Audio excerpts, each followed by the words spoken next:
Today's generation is the millennial generation, which is defined by some very unique characteristics that have not been seen in education. The millennial generation is a technologically savvy generation that has very vivid imaginations due to the fact that their imaginations build on what has come before them.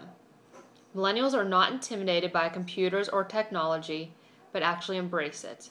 The millennial generation is defined by 7 distinguishing traits that were identified in the Learning Session 4 PowerPoint. These traits include: Number 1, special. Millennials have the sense that they are collectively vital to the nation and to their parents' sense of purpose.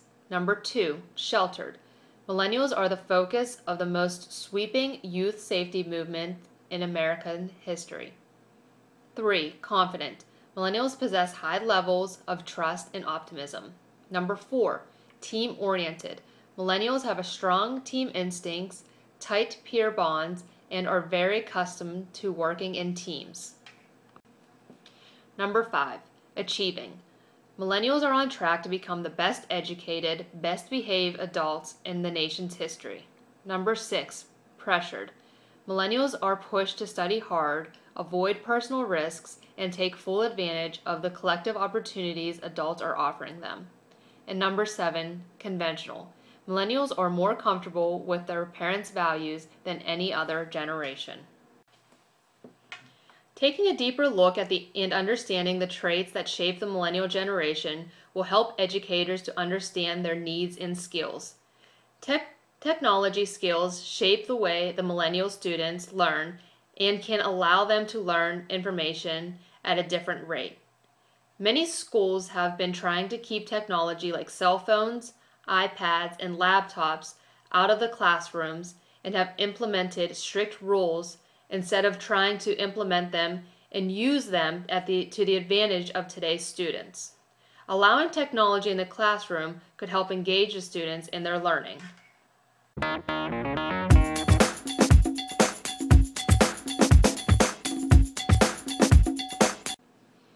Taking a look at the article, The 5 R's of Engaging Millennial Students by Mary Bart, provided some great insight on today's generation. Christy Price, a psychology professor at Dalton State College, became interested in the millennial learners and noticed a gap between students' expectations for success and their effort that they put in the classroom. Price then conducted a qualitative analysis of their ideal teacher. She then outlined the instructional implication of their findings with the 5 R's for engaging today's students. The 5 R's include: Number 1, research-based methods. Research suggests that millennials prefer a variety of active learning methods. When they are not interested in something, their attention will quickly shift elsewhere. Number 2, relevance. Millennials have grown up being able to Google anything that they wanted to know.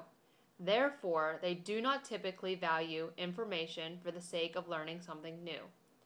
As a result, the teacher's role is shifting from instructor to more of a facilitator role. Number 3, rationale. Unlike boomers who were raised in more of an authoritarian manner in which they more readily accept the chain of command, millennials were raised in a more non-authoritarian manner and are more likely to comply with course policies when teachers provide them with a rationale for specific policies and assignments. Number 4, relaxed.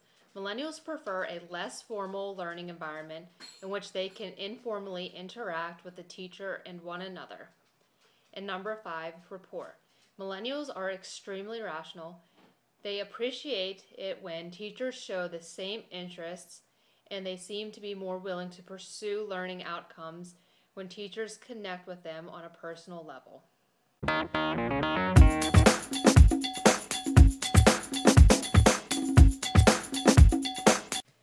right, Jim, what type of characteristics do you believe define the millennial generation? I would think the main characteristic that defines the millennial generation is they're kind of like the entitlement generation, where they try to do very little but get the most that they can for it, and I think that sums it up pretty well. All right. Because of the characteristics that you pointed out, do you think that it is important to differentiate instruction around the needs and skills of the millennial generation? And if so, why? Or if not, why not? Yeah, I think it's really important that you adjust their instruction because if you don't, they're not going to have the interest or the drive to do anything. So you definitely have to, with this generation, make the instruction relate to their interest, and by doing that, it'll help facilitate their ability to want to learn the information you're giving them. All right. Do you think that the millennial generation will reshape education for the future? And if so, how? I think they've actually already started to reshape it. I mean, even in our situation with online schools, that's something that's never been there before. I think they're going to continue to adjust how education is given to students to fit their needs, as opposed to the traditional, brick and mortar school and just you do this because that's what you're supposed to do. It's going to be more open and more. There's going to be more ability to adjust how the curriculum is going to be given to each student.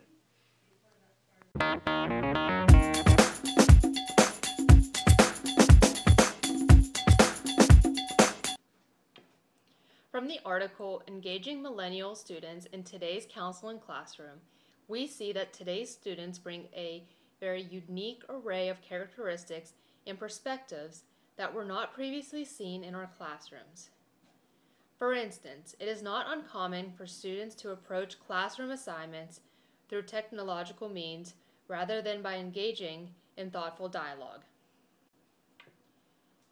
Therefore, as educators, we need to consider the characteristics, needs, and skills of the millennial generation and use them to devise a set of diverse instructional strategies to teach these students.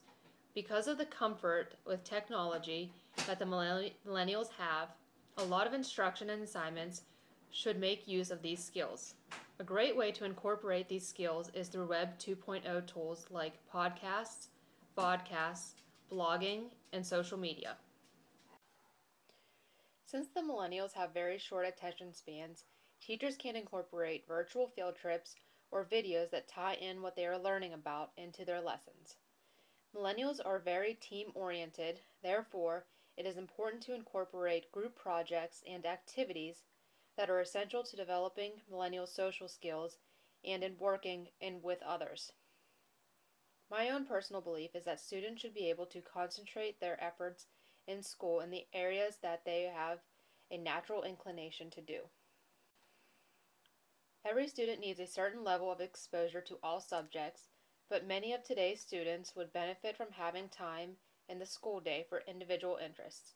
The changes in education that has been made due to the millennial education are very interesting, and I am excited to see how they will continue to shape the educational field in the future.